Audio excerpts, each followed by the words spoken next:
actually did feel some sort of like energy flow. Like there was more of like I don't know. I just noticed the whole family, we were kind of in a better flow instead of like that pressurized feeling. So yeah, so you were a little more relaxed, maybe a little more, I don't know what the word is. Maybe you were just, I don't know, more just in the moment. Yeah, and I was even able to pick up on like different things, like issues with the kids, and I saw that in a different light. So everything kind of changed. Like I can see my perspective is starting to change. Which is great. Oh, that's awesome. Yeah. That's awesome. So I was thinking a little bit more. I don't know if we can just dive right in, but and I was thinking about the anxiety attack, which I kind of had forgotten why they were coming on. Mm-hmm. And I actually do remember as after we got married, and then we actually had some sort of argument, and we make up. We're drinking alcohol at this point, and my husband's like, would you like to have that baby girl you've always wanted? And so I was like, yeah, whatever. But as I'm going through the whole thing, I'm actually hearing either my spirit or my inner child or some voice that's like, you said we were going to do things. Like, what are you doing?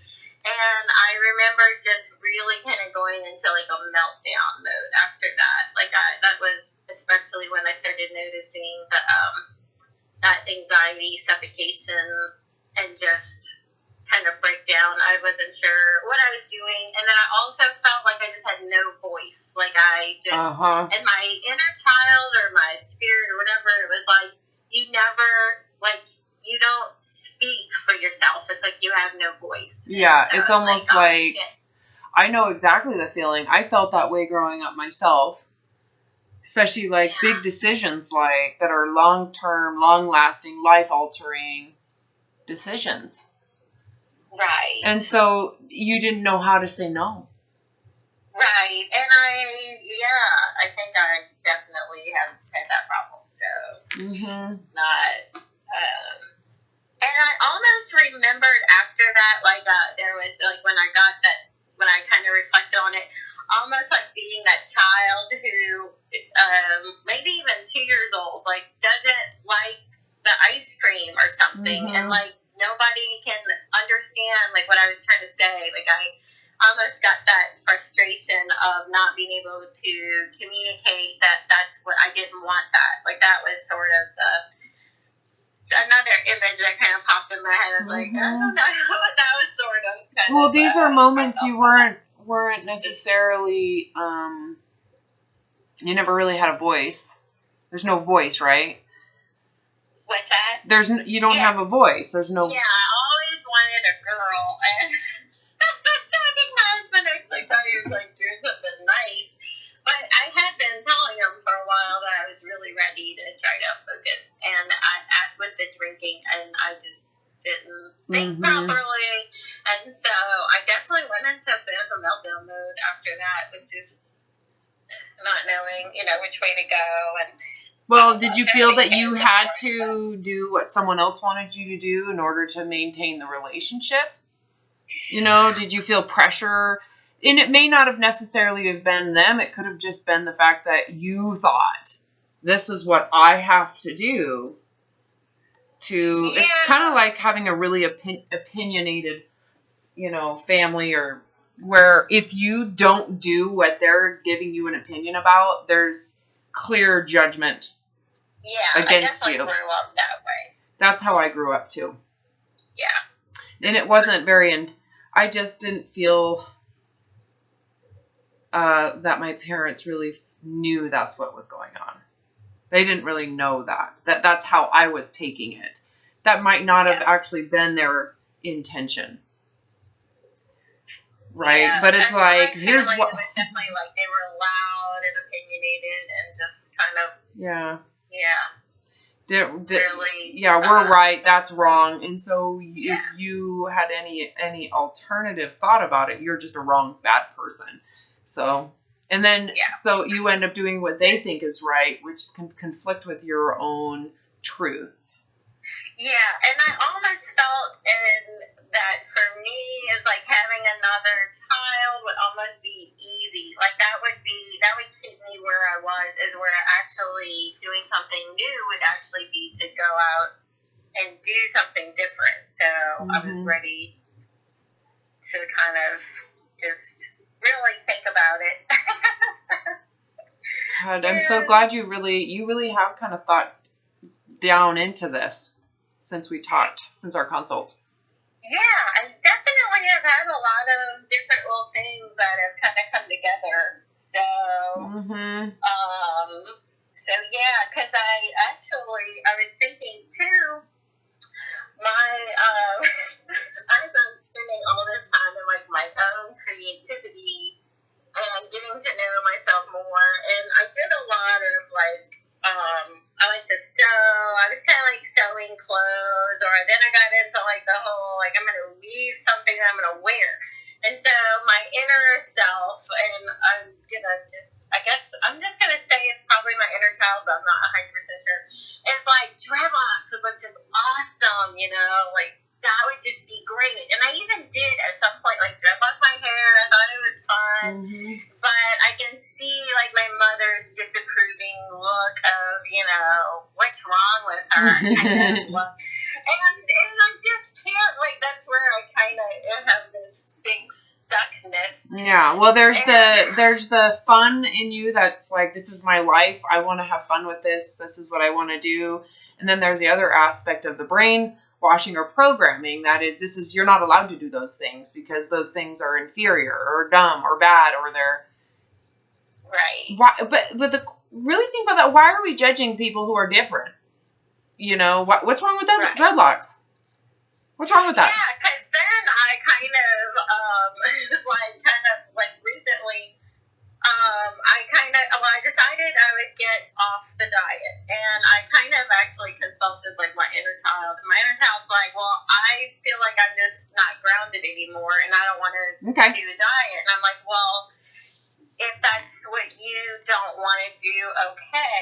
And then I kind of thought about the dreadlocks. I was like, well, if my inner child feels the need for dreadlocks, like, so if I was to look at it as a child, I would not want to stop her from what she wants to express herself as, but at the same time, I can see how much I judge that. Okay. And then, so it's got this, like, massive...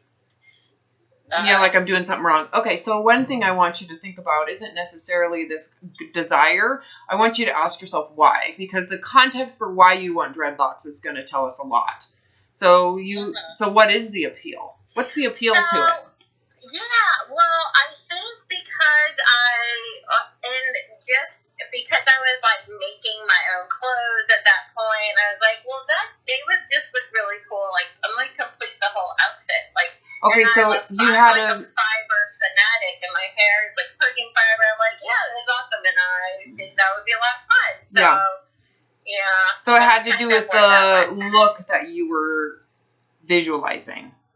Yeah, so there was like a look with like clothes, Okay, so what did you think that persona, because that's a persona you created. Right, so now there's like this whole persona, which I definitely, my other side of me, that egoic shame side, is like, oh no, like nobody's going to accept you. No, this is not, you can't be that. Well, there's two parts to this. There's the side of it. There's the side of it that is telling you it's bad and inferior, and it's not what you're expected to look like. But then there's the other side of the ego that's creating really think of why you would create that persona. What is it attached to that persona that you're really seeking? What is it? Mm-hmm. So you need to look at both sides. Freedom, I suppose. So this is the also, and there's nothing wrong with that, but you have to look at, is it really free if someone is telling you how to look? If it's a persona that is given to you by a culture. Right. Well, and that's the thing thing is, I also felt like at that point, I actually don't fit into that culture really. So I don't know. I would almost still just be like, yeah. Like, Yeah. I'm a mom, It doesn't, most that none of that part. matters. You just have to go into what is the intent. Is it to create a new look? Is it to actually go back to that time where you're trying to separate yourself, trying to create a uniqueness, trying to create a persona because you weren't feeling very secure. So by creating a persona that is like, I'm the hippie girl, I'm like the earthy girl, I'm the, you're trying to create like, I'm different, I'm special, I'm unique, I'm very earthy. And it's, again, that's another ego. You might not see it as that, but I'm hearing two things that to me are like, well, and then there's the side of it that has a persona that is clean cut, organized, primped, perfectionistic. Yeah. Same thing. It's like, which group do you want to be a part of, and how much of it is really authentic? The thing, though, is that I find in just as like a person, like when I was younger, I taught myself piano. Like I love mechanics. I've learned several languages. I like mechanical things, like even like a spinning yarn, like the whole process. So as my skills developed in sewing, like I sewed my own cloth diapers, which was fun, but then I was like, okay, now I have some skills, let me sew something else. But I'm like, well, now I don't feel comfortable wearing it. Like I'm not proud of what I made. Which then goes back to that 4-year-old, 5-year-old inner child who draws something and they're like, well, elephants aren't pink. Well, you question why you're sewing. Are you sewing? You question what you were sewing and why. Were you really trying to sew something you could walk around and be like, look at me, I'm so super fancy, amazing sewer? Or were you sewing for the joy of the sewing? Yeah. Where it doesn't matter if you wear it or not. Because I pretty much almost immediately after I make a project, I discard it. Like You like the process. I'm definitely a process person. Yeah. Okay. All right. Well, see, then to me, it's like you don't have to, if you don't necessarily like the way it looks once it's on, then you give it away. Right. And then the other thing is that I kind of have this whole, like, making art is time, like, it's a waste of time. Like, why would I make something handmade? Okay. Like, don't I have something? Well, do you... That whole thing. Well, so do you feel like you should be doing something... like more productive. Well, what? I guess what type of, when you say it's a waste of time, you're saying I should be doing something that does something different. I mean, whatever you're doing, if you're doing artwork, it's why isn't the outcome of that what you're saying is it's not that's not there's nothing valuable coming from me doing artwork. Right, which I think is probably. Well, I'm sure it's like a self-esteem. Well, you have what that is it sounds like a belief that at all times you should be doing something valuable that does something that has an outcome that is positive or beneficial. Well, why isn't artwork seen that way? Because what that is for you is it's a form of like artist. Okay, so who gives a shit? If you enjoy artwork, what are you getting out of it? Right, exactly. Personal joy and enjoyment. So I want you to think about what your life is about. If it was directed by you and there was no rules at this point that, can tell you what you can or cannot do with the life that you're living, right? Because what you're struggling with was what I struggled with, which is I've always been told how to live my life. I've always been told what to do. I've always been told what's right, what's wrong, what I should and shouldn't be doing. So when it came down to me, it was like I had lost all sense of myself and the purpose of my life. There was no purpose. And so what you're struggling with is figuring out, well, what do I want to do with this experience? What do I want to do with it? If given the freedom, you're not free yet. You're still holding on to what you've been told to do, what the idea is that you need to do. Then there's things you've enjoyed. There's things you've done in your past. But if we erased it all from your history and you were given freedom from this day forward, how would you do it? I don't know if I would make the exact, like, I wouldn't know if I'd go back and resurrect necessarily something from the past. Yeah, so you would go, well, I did enjoy that, but, you would pick and choose what you'd want to do, Right. And so what would guide your decisions? Well,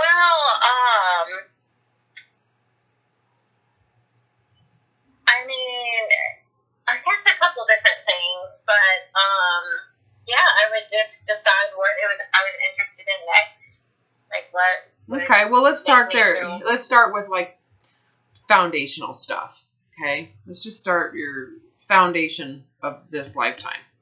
Okay, so let's start with how you relate to the body you're in. How would you want to feel about the body? I'd want to be at peace with, the whole bodily experience. So how do you come to that? So how do you want to, that's the outcome of how you relate to the body. How do you want to relate to the body? I mean, I guess I'd like for it to be like a non-thought. Okay, I love it. Yeah. So the way you get there is to just accept the way it is. Accept your genetics, gender, skin color, hair, graying, aging, getting injured. You accept it is as it is. Yeah. So the way you begin this life is by accepting the body as it is, that it is fallible, that it could go at any time. It could give you another 50 years. We don't know. But what do you really need from it? Yeah. Well, nothing except that it runs. Consciousness. You just need to be conscious and aware. Do you really need, so let's use literal run. Do you really need to run from the body? Yeah, I'm sorry, you kind of changed I said, do you really need to be able to run? Literally. I'm thinking literally. Yeah, exactly. No. At the end of the day, it's enough just to be able to, whatever we are blessed with. Yeah, so what that perspective gives you is freedom to do all of it, right? So it's ability to say, well, in my lifetime, of course, I want to be active. I want to be able to do things. And if I lose my legs, I can adapt to that because I don't have to have running legs to run. I don't need to do that. I can always adjust. I can move on. So if I can accept the physicality of the body as it is, as it occurs in the present of it, it gives you immediately in this huge amount of freedom because you don't have to worry anymore. You don't have to worry, am I eating right? Am I doing this right? No, you don't even it doesn't even matter. You can rely on the body to do its job. Of course, there's basic fundamental understanding of eat diversely. Get your fruits and vegetables and fiber and, eat pleasurably. Eat, but do you, that's the next thing. The foundation of necessary things to survive is next. Okay, so you relate to the body unconditionally. What's next is how do I want to relate to the basic needs for my life? So let's start with food. How do you want to relate to food? Well, yeah, I definitely see you just take pleasure eating, like the whole idea of the way kids eat. You just eat and go, and you as an adult think of some well-balanced ideas and move on to something more exciting. You got it. I was thinking that, like, the whole table of abundance, as soon as I thought, like, oh, well, everything on the table is going to be there, I immediately felt bored. Yes. There was no reason for me to stay at the table. No, you got other things to do, and when you're hungry, it's exciting to know it's there. The other day for dinner, I went and got my favorite Indian food. I was so excited. It's so fun to get good food when you're hungry and to have that. I have Indian food on my table of abundance. I friggin' love it. I don't eat it all the time. But when I do eat it, it is like heaven. I literally go into a whole nother space of joy when I. And I can see, because I don't eat meat, which was a personal decision. I don't feel like deprived of meat or whatnot. Okay. But I do like rice. Uh-huh. I would be really sad if I, didn't get to have, if I felt like I couldn't enjoy, certain other things. Yeah. Yeah, So so you have this table of abundance, and so how you relate to food, so you relate to your body like it's good enough, it's going to get older, you're going to have menopause, you're going to get bigger, you're going to get smaller, who gives a shit? Let's not pay attention to that. Yeah. Food. Do you really want to pay this much attention to food this time around? Do you really want to? So if you don't, you allow food to be what it is. You don't have to moralize it anymore. We're not going to a church of dieting anymore. And what you do is but at the same time, you don't want food to be something you need to rely on emotionally. So there's no dieting, there's no emotional need. And so it becomes something beneficial that you can be excited about when you're hungry. Yeah. And the other thing is we definitely use food as entertainment value right now. So Okay. I would imagine I need to at least think about not ordering. Is that more reward? Because to me that sounds like it's a reward. Yeah, well, and I wonder if it's just boredom in the relationship, or I don't know. I mean, there's other things, like we need to maybe do some other things besides just be like, hey, let's go here tonight or whatever. Well, there's nothing wrong with that. Food is meant to be pleasurable. Food is meant to be something you look forward to. There's nothing wrong with that. If right now, we might just be ordering too much. So do you have a kitchen right now? Yeah. Okay, well, go shopping. One thing that I've did with my kids for spring break is I had them pick out a meal and pick out the recipes, and we went to the grocery store and we made it together. All three kids had a different dinner. Uh-huh. And that was pretty fun because it was interactive with the kids. Yeah. And they got kind of excited about what they wanted to fix for the family. And I even had them set the table. I even had them totally put the dishes on the table and decide what, it was fun. But sure, I guess you just need to be realistic. What I don't want you to do is just say, I shouldn't be eating out, I should be eating home, and then telling yourself what you should be doing just based on another concept. I don't give a shit who cares if you eat out every night? If it's food that you find that is good, if it's food that, Right, because at least at that point you don't have some kind of belief system around. Yeah, I mean, be realistic with where you're at. You can sit here and say, I should eat at home more. Where does that come from? Why? Who told you that? Yeah. Like I said, if that's not realistic, okay, so if it's, then you're just sitting here feeling like you should be doing something other than you are. I mean, that is so guilt-based. Yeah, you feel deprived then because you're like, no, I can't even go out to eat. Yeah, and not really recognizing the fact that right now, maybe you just don't feel like it. I don't know. Who cares? Just honor what the truth is in there, And are you excited to cook a meal at home? Do you get excited about that? Yeah, I do enjoy making things. Okay, well then just be realistic with yourself. Don't sit there and tell yourself what you should and shouldn't do right at the moment. Figure out what's realistic. Yeah. And if you are going to go out to dinner, think of something, diversify it. Change it up. Yeah. Anyways, we do that, so now how do you want to relate to activity, fitness, physical activity? Well, I was thinking I definitely have a desire to dance or do something like that. So, and have you thought about doing Zumba? I was thinking I haven't joined the gym yet in Florida, but I'm going to do that. I hear that Zumba classes are so fun. The music is awesome. The dancing is awesome. That might be something for you to look at. Yeah, so I think, that should be fun. So I'm going to do that. I won't wait and, punish myself until I'm good enough to get there. Well, the thing is this, why... I was trying to do. Well, why would you wait? What are you waiting for? I mean, if you're alive right now, you have a body right now, you have an awareness right now, you have what you need right now. Why would you sit and wait? Yeah. And I really can't because my ego is waving the white flag.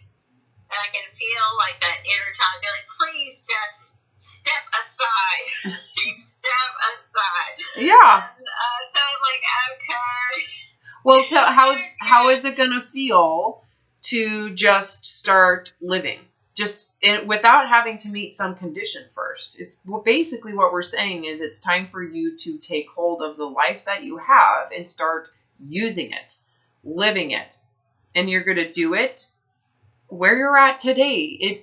Do you feel weak right now? Do you feel incompetent and weak and maybe immature?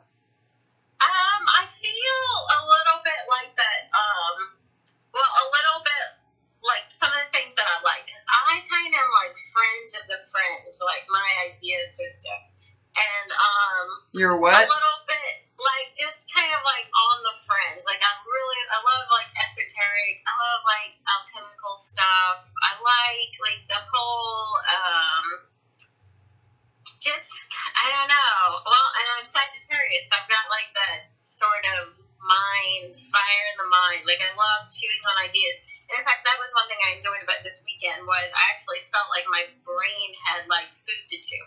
Good. I was like, oh, this is cool. Okay, what about going back to school then? Have you thought about doing a little bit of school? Yeah, I was thinking I'm thinking I'll probably learn something new. So okay, so let's start with take a class. Yeah. I meant start with a Zumba class. Look at your community calendar. Because what I don't want to do is be we're starting a whole new life and we're going to do all these crazy things. What you've got to be able to do is say what is within reach right now. So what I'm trying to do is just to get you to think, if I was starting my life over right now, obviously you're not going to leave your family. You're not going to leave your kids.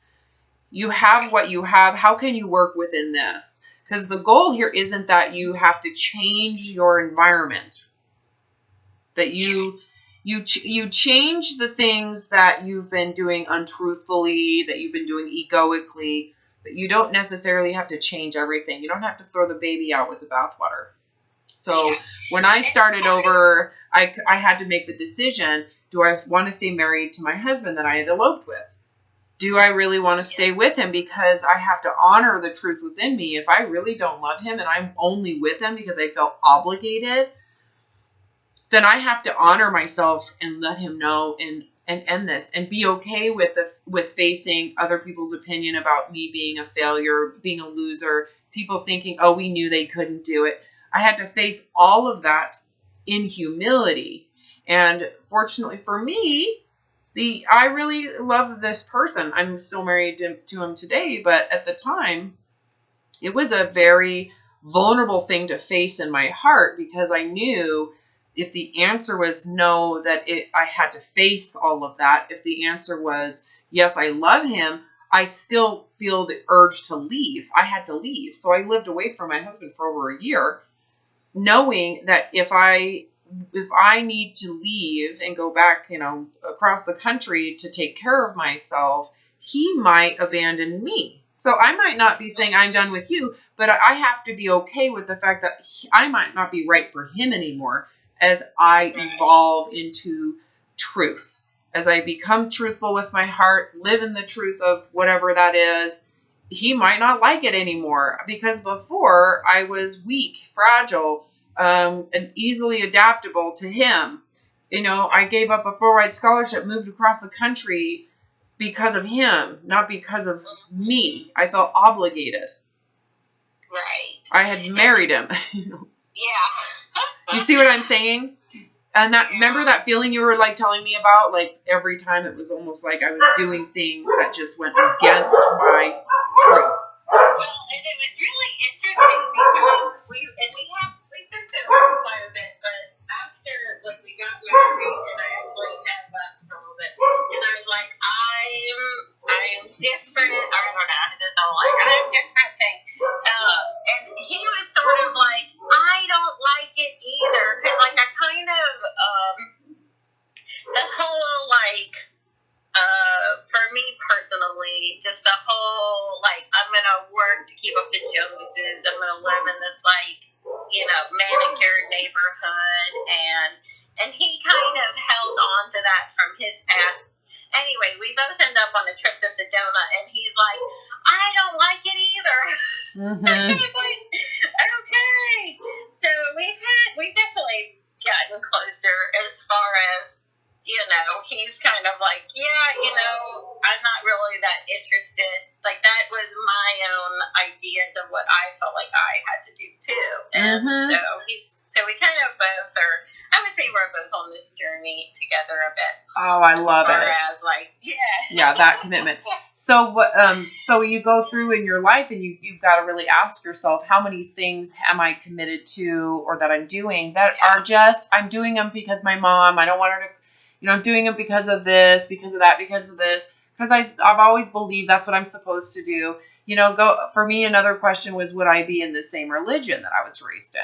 That was a very, very, again, facing the truth of that for me was very intense, because it meant that my entire identity would be removed from me if my answer was, no, I don't want to be a part of that. I don't want to do it, because it's been so indoctrinated into me, what I believe, the language, how to dress, what's right, what's wrong, what I should be doing, everything, right? My relationship to God was already defined for me. This idea of who Jesus was defined for me. And so it kind of left me at zero in terms of like, what do I believe in? My answer was no, actually. Would I want to, if it was my choice, if I was given the choice, is this something that I would voluntarily continue to hold myself to?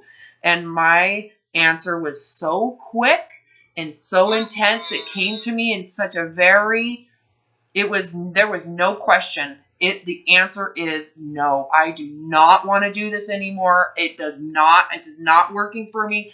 And it wasn't that it was, I just couldn't do it. Anyway, so I had to be. I feel, and I have a lot of anxiety about this because, like, one of the things, for example, okay, so both of our families are super, go to church on Sunday, like they're, family type. Okay.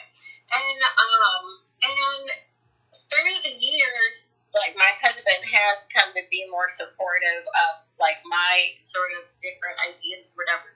But, like, one of the things that I'm actually really interested in doing is studying chemical astrology. So that right there is, like, very strange to most everybody we know. And then, so if we go to Thanksgiving, I was like, oh, you started an online business? Like, and I don't have a place to have a conversation with people. Like, I don't know how I would say what I do, or like, and so like I kind of almost like, and I don't want to say come out the closet, but it almost kind of feels that way for me to be like, because this is what I like.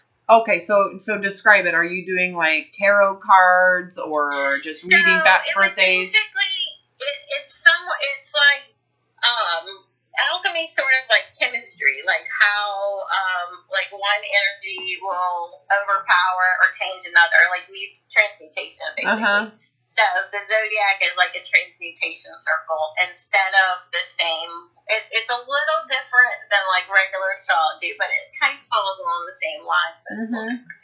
And I was like super interested in it, and found someone who could be like a teacher or whatever. But then I'm like, well, I don't know how to have that conversation with anyone because everyone's gonna be like I'm weird, and you gotta be okay with that. You got to get to the Yeah. point. I mean, do you know how many of first of all, my family, people that watch me on YouTube think I'm weird? Yeah. Not just weird, just crazy. Just straight ass crazy. Right, yeah. I think I'm going there, and well, you got to just be okay with other that. people. Yeah. Here's the thing. If someone else has a heart drive and an interest in something, should they not do that in fear of someone else thinking they're crazy? Right. No, it's terrible. Well, it's you would be like, no, because this is your life. You should do with your life what is right for you. This is like, okay, going back to the religious stuff. I knew that for me, I couldn't do it anymore. I didn't feel that because it wasn't right for me, that it wasn't right for my family. It wasn't right for my other siblings. If it was right for them, I want them to be in that. That's good for them. I don't care. So because you honor that we ultimately have, we have to have a say in what we do. If they were staying in that religion and they felt like I did, then they would end up having mental health problems. And they should probably address the lie that the lie being, I am this when I'm not. I do not, it does not connect for me. The same thing would be to tell someone to leave it when they feel connected to it in an authentic way. Right? And so exactly, you have to be able to allow yourself to really witness that and solidify that freedom of choice regarding one's own life, which is not what you were raised in. Like standing naked in front of the class. Yeah. Well, what happened? And I'm like, yeah, my ego totally doesn't actually. I do that, but then it has to because I can't. Well, the ego. I have to make this change. The ego would say, so the ego, you need to know, is another way of saying survival. My survival fears would say, if you do that, people will reject you. You will be seen as inferior, or people will know that you're inferior. Whatever that is, that you will be seen as a failure. So don't do it. You're better off just assimilating, blending into the background. Don't stand out. Don't be different. And if you do be different, you need to be superior in the narcissism of I'm different and special, right? I'm above normal. Yeah, I'm unique. No, that's super ego too. So the goal is to be able to, for you to be able to just be whatever it is, to whatever degree it is, to whatever volume it is. It doesn't matter. Whatever that is, it is. It's not creating. The goal here isn't that you create a new persona. It's to just be express what is. Right. Yeah. We're not trying to create this new. Need to recreate something that maybe in the past I was working through and was doing or whatever, but to actually find out what am I interested in doing now. Yeah, and know that it's going to change and know that it'll evolve. Mm-hmm. But being able to say, well, that's what interests me and I really enjoy it. Number one, don't take yourself so goddamn serious. Right. Enjoy it. It's fun. This is play. Yeah. Whether it's right or wrong doesn't matter.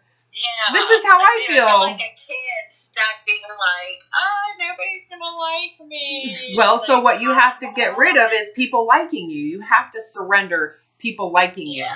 Meaning, I don't want people's liking if it's attached to something that isn't real. The other thing is, do you want people to like you because you're in that alchemy? No. Me neither. I mean, do you see what I'm saying? I don't want people to like me for what I find joyful. I want them to like me because I'm kind. Right. I'm easygoing. Because they can tolerate my sense of humor. I don't want someone to like me because of my career path or my hobbies. Again, that's attaching to something that is so temporary and so, and those things change, I've had right? that before, where then if you make a choice to change, it's kind of like you end up giving up friends, basically. Well, they're not real friends. They're really just conditional relationships around some, it's not really connected from a personal relationship. It's connected from just a conditional relationship. And it's okay to have those types of relationships too. There's nothing wrong with that. It's just right. It's funny how stubborn. I feel a very strong resistance to the idea of letting that go and being it's okay. It's okay if people don't like me. Well, the resistance is your nature. It's the nature of your survival mechanisms. And so don't judge it. That's the part of you that doesn't feel that you're capable of being happy in your own life by yourself.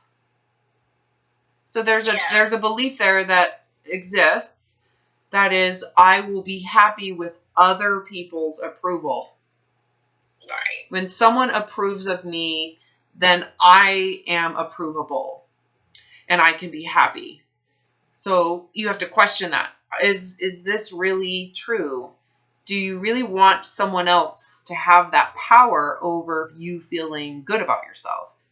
Because if you're waiting for someone else to approve of you, they have the power. They are the ones who are now... Well, and I'm still buying into the superiority, inferiority, that means. Well, you're right. As a byproduct of that, you now have to hold on to what those people who are going to approve of you, what they believe in.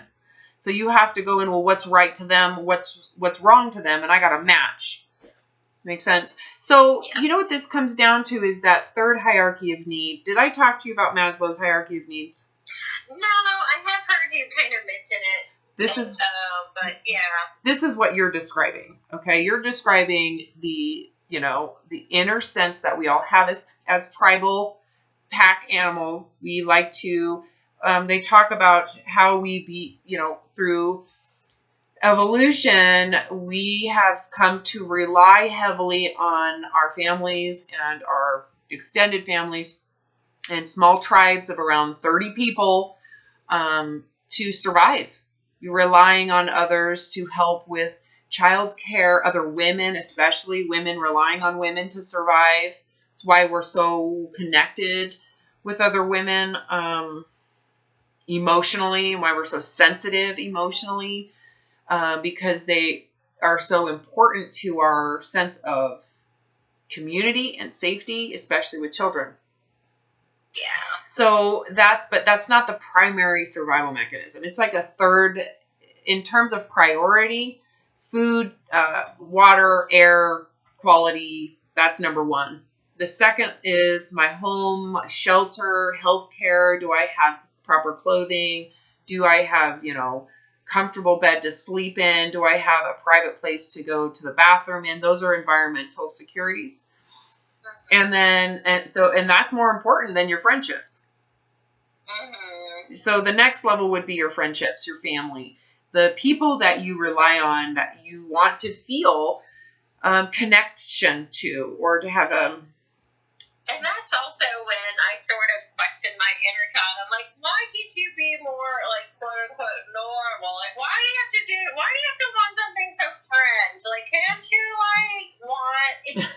And she's like, this is us. Deal with it.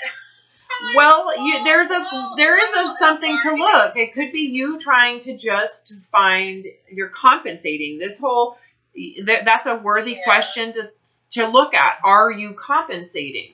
Are you trying to be special? And that's common. I can't just be, because I feel inadequate in the neutrality, I got to find something way off to the side and then succeed at that, because that gives me a separation to feel special. That is super narcissistic. Right. So back to what I was telling you.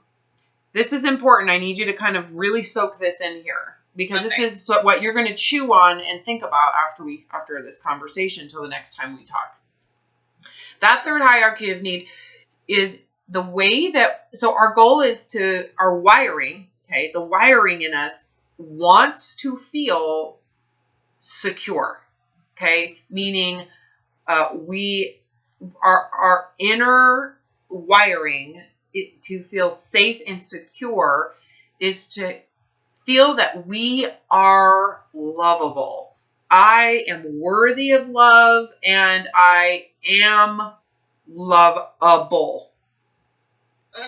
Okay, so the sense is that, but the problem that you're struggling with is that you don't feel lovable within yourself. Like you don't feel it. You don't feel you are lovable. You don't feel you are worthy of love. And so can you see why then it would be so important that other people validate that? Because if you're not validating it, if you're not feeling that, then you're seeking other people's, am I good enough? Am I worthy? Am I? You're constantly seeking feedback because you're not doing it for yourself. If you have to have feedback, that means you better know what's right and wrong. You better know what you should and shouldn't do, you know, and one of the things that kind of just comes to my mind is, like, one of the things that annoys me, or one of the things that I'd like to be able to do, for example, I got my alchemical chart done, and it was, like, amazing. And I was like, I think it'd be really cool to provide that as a service. So but I would automatically assume that, one, I'm not going to feel threatened by any sort of superficial layer of humans. And then, on top of that, I'm going to be able to give a gift to people who sincerely are interested. So then I'm thinking, well, no, that actually sounds awesome, because I've made it past seeing people on a superficial level where it's, stand out. I actually don't even like attention, but then I can further go, and for those who would be interested, possibly have something to offer. Well, yeah. And so, someone who's not, they're not going to be attracted to it, and that's okay. Yeah. But then I have to be able to get through that layer of seeing people where, if I care if I'm getting judged, because then I'm buying into the whole. Well, it makes you need to question then your intentions and integrity, because if you actually care if you're being judged, what's your integrity? It's about getting approval. That's to me is like, well, of course, someone who's seeking approval through this. Well, that's your, okay, so bringing me back to this conversation. When you say that's my ego, what you're saying is that's because I'm trying to find a way to feel secure with my survival mechanisms. One of which is the need to feel lovable. So I'm going to do this thinking I might get attention, or that I can actually become a rescuer to someone who is needing my help and that they'll love me. So I know that sounds superficial, but when you say, I'm afraid someone won't like it or reject it, well, that tells me right off the bat that you're doing this. Your gravitation to it has some fantasy attached to it from this idea that this will give me a sense of I'm lovable. And you got to get that out of it. You don't want that attached to this. I think I just need to go slow and study, take the time to. Well, sure. Do it because you enjoy it, not because you have some fantasy about it. Right, exactly, yeah. Yeah, because actually it almost evokes fear when I think about, well, how am I going to confront? But then if I'm thinking too many steps ahead anyway, then you're getting way off into la la land.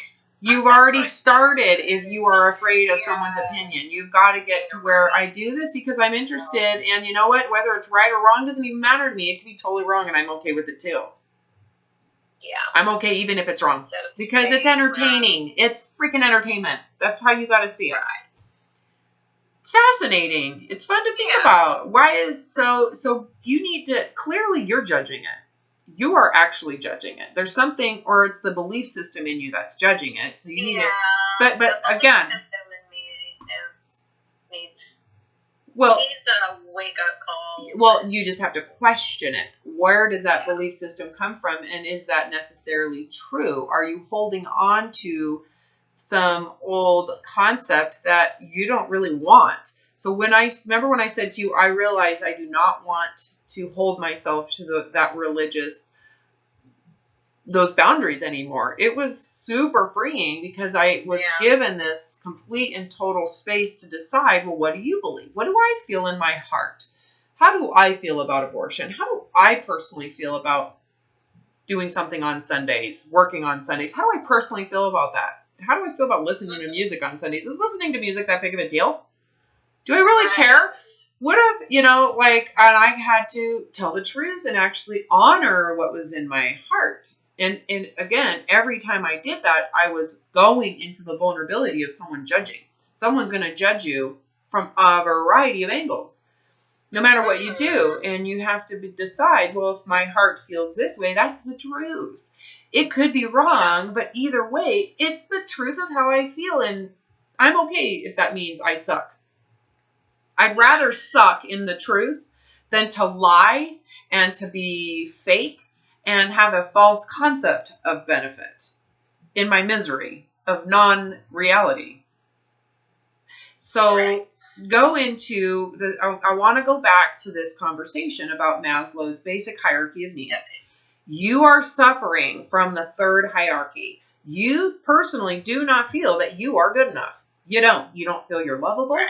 You don't feel that you have anything worthwhile. So therefore you are fantasizing about something out there that will make you feel better in here.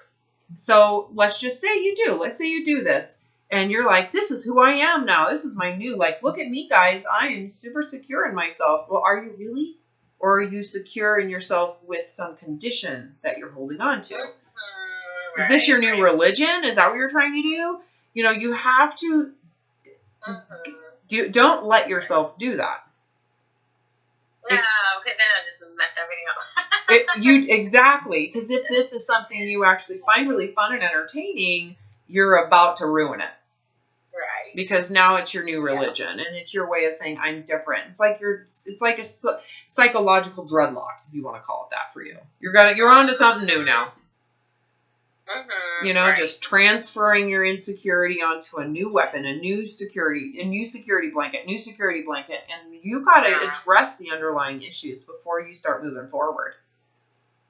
Yeah. That's what I would do. And it's not going to, it doesn't take much. It just takes deep contemplation about what's the truth.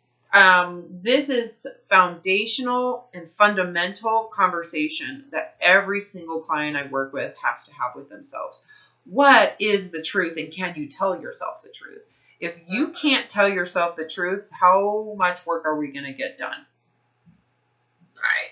Not very much. None. Yeah, you got it. Because you're avoiding kind of the underlying issues out of fear you might not be able to handle it, So if you look at the actual definition of your value, as you are, no changes, nothing. You have to really get a grasp of your own personal idea of what that worth is. If you were to tell the truth about your true feelings about yourself, what grade would you give yourself? Well, I love myself. I don't like that, but then I can see how I'm but others don't. And then I see the disapproval of others, and then I can see how then I'm but part of why I want to move forward is because I do truly love who I am and want to honor that way more than I have by trying to conform. Yeah, so if someone doesn't approve, what happens? Right. I shut down. I feel uncomfortable. That tells me. Okay. So pause for a second. That tells me right away that you really don't approve of yourself. Right. Okay. Right. Yeah. So you just need to know you're saying that you're just saying it. The truth of the matter is, I'm not sure why I don't approve of myself. Well, it's You might just feel that you're flawed. You might just have a sense of weakness. It could just be I feel weak and flawed and incapable, and inside of unless I have, and this might be what's covering it up. This might be what's holding or blocking you from being aware of it. You're compensating, you're coping. So you have this, you have a sense of, I love myself with my whoopee, with my pacifier. Like you don't even, pull out the pacifier, pull out all these conditions. What is it that you love about yourself that is super conditional? If you got rid of this, if you got rid of that, get rid of the things that you're holding on to, that you're clutching onto. Get rid of those. Now tell me. Yeah, well, I guess they're just be like playing with the stick. I guess I just think of like being a child, just being like, well, I mean, I can play. Yes. So let me just, Is that good enough? That's cool. Is that good enough for you? Go into that. Cool. Go into that child. Go into the child that plays with the stick. Yeah. Go into that. Recall yourself if you can to a time where you really didn't care. You really didn't care. You can recall. What some people can't because they just don't have. I got in the kid, and then I remember my sisters telling me that I didn't play right. Okay, well, there you go. I mean, and that could have been a moment. That could have been a memory for you that really shifted. Like, oh, maybe I don't know. What I want to know what they're doing, and I got to do that. I feel the same way. I remember at 4 years old, there's a few things. I remember when I was a baby getting my diaper changed. And I remember my brother Daniel and my sister Jenna Lee arguing about who would change my diaper. And I was poopy, and I felt horrible. I remember actually feeling like a burden. And I felt like a burden from, I think, that time on. I felt like a burden, complete burden to my family, a burden to everybody. I was number 9 of 10 kids. You can imagine these kids not wanting to take care of me, being pissed they have to change a poopy diaper at 10 years old, why they would be, so it's not like, and I have all these little memories around always feeling like, and then they wanted to play. They didn't want to play with me, right? So here I am as a child being abused, You know what I'm saying? It's like, so I remember pooping outside as a child because I was afraid that when I go in to go to the bathroom, that they would leave and run away and I wouldn't have anybody to play with. I was a lonely child. I was super, super lonely in a family of over 10 children. Yeah, wow. I know. Yeah. And so when I was 4 years old, everybody was at school and I was home with my little sister Katie, who was younger, and and I was just me, and there was this neighbor girl who had perfect hair, and her hair was always in braids, and her mom always did her hair. My mom never did my hair because my hair was crazy. She didn't know how to do it, and I remember her, I mean, this is just an example. I remember her, I was like, you want to come over for lunch? I'm having peanut butter and jelly. And she was like, gross. Ew. And I literally was like, oh, there's something wrong with that. I should stop. I think I had already shifted. I'd already shifted I already had abandoned myself at that point and started to shift to what everybody else. So I lost complete touch with myself. You're calling it an inner child. It's the truth. If you want to call it the truth. Yeah. I see. And from that point forward, I started to be a chameleon, right? I just wanted people to like me because I was trying to fulfill that third hierarchy of need, and when I was 20 and I had that out of body experience and I recovered, I felt like I was 4 because that was the last time I'd actually connected with the truth. Yeah. So the question you have to ask yourself, and I remember thinking, well, whatever this is, it is the truth. And how do I feel about it? Well, I love that girl. She was sweet and kind and rainbows and happiness. She just wanted to play. She just wanted to play and connect with people. And I love that. And if someone else doesn't think that that's good enough, you know what? In the moment, I fell in love with that because it was true. I was like, holy shit, this is the true sense inside me. So it doesn't matter if someone sees it or not. It's real. I'm the only one that's experiencing this energy. That's within me. No one else is witnessing it. They might have their own, and it's equal and it's just as magical as mine, but I'm the only one experiencing mine. So if someone criticizes me, you know what? I forgive them because they don't really get it. Yeah. I'm in love with this. I was even thinking over the weekend, I was like, yeah, well, like my inner child, she's sort of like friends with Pippi Longstocking, right? And like there is like this like exuberance and just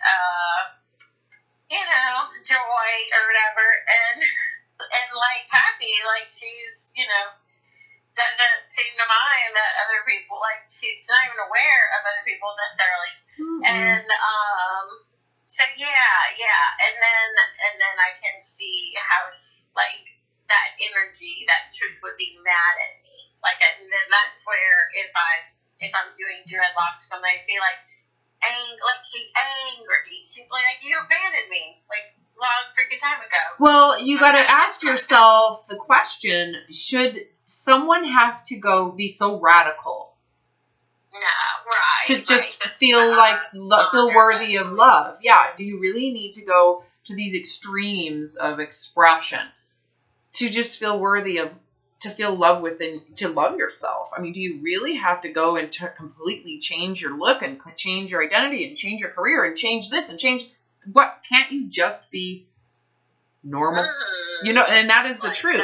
Whatever that normal is, I'm not defining it by social standards. I'm saying, can you just be normal in terms of like, let yourself just be. Like just play. Just be. I feel like that energy basically, like to me, like it's like always playful. Got it. So that's what this is what I was discerning in our first part of this conversation, was she's describing these kind of radical things that she's always done to try to find herself, and she's not even finding herself. She's just holding herself to kind of these perfectionist or high levels of standards or whatever it is. That's what I was getting the sense of. If it wasn't like the fight or flight mode that tends to work through my hands. Like I get like fidgety in the hands. Of course, because I have to do something, and that sense of constantly having to do something is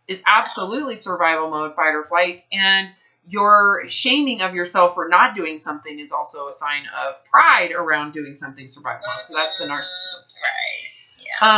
Yeah. Okay. So to wrap this up, here is what I want you to germinate on. If I strip away everything that I've accomplished, all the things I actually feel adequate at. So get rid of the husband, get rid of the money, get rid of the success.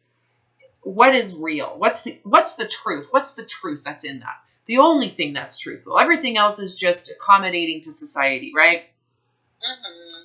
Start from the truth of your heart. Start from the truth of whatever it is. It is what it is, and it is the truth. And it was you. It is occurring spontaneously. You're not even the creator of it, so you can't even attach it as me. It's just humanness, whatever you want to call it. Right, exactly. And it's not an identity. It isn't you. It's the essence of the life that you're experiencing. And part of me is like, well, aren't I supposed to like merge that with who I am? No, because the concept of me is actually a lower conscious way of thinking. Okay, there is. So that humanness, that quality, that's why the play, the joy, got it. Like life. That's consciousness. That is the essence of life. That's why I used the language I did. Okay. I was very specific. I know it's hard to catch some of those things, but that was a very specific statement. I needed to bring it to life, like through me. You just express it. You're just expressing what it is. That's spontaneous, and it's not even yours. You can't even claim it. Because it's spontaneously occurring. You just have always said it's not good enough. It's not good enough. That's not good enough. That doesn't work. And it's because at some point you believed that thought that was presented to you, like I did. For whatever reason. We don't even need to care why. It doesn't matter why. For whatever reason, I actually believed it. And it could have been for You know, who cares? Maybe it was a past life. Maybe who knows? It doesn't matter. This is the lifetime. This is the moment that I'm going to actually decide I'm starting over in that moment of it's not good enough. I'm going to go in and decide whatever this is, it's good enough for me. Even if it is truthfully inadequate. That inadequacy is the realness. It's the truth of what I'm experiencing, and it's good enough for me. Even if it does suck, I'm okay with that. So that's where you need to go. Okay. Even if it does suck, if it's the truth, and I know I'm innocent, and I know that I am innocent in that I don't mean harm, I don't wish harm on anybody, it is so pure and it is childish. I'm okay with that. Especially if I am in my heart truthful at all times about this lovingness that exists, that I'm experiencing, the life and the consciousness that doesn't mean harm to anything. I don't feel bad about that, even if I do make a mistake because I'm unaware or I'm naive and I don't know. I'm going to give myself grace, even if someone else doesn't. Because they don't know. They don't know my capacity. They're not inside my awareness of this. They're in their awareness of themselves. And if they're judging you, wow, they must be feeling pretty critical of themselves because they're projecting that criticism onto you. Yeah. Okay. Now that's good for thought right there. I want to know. That's your little assignment. I'm going to stop recording.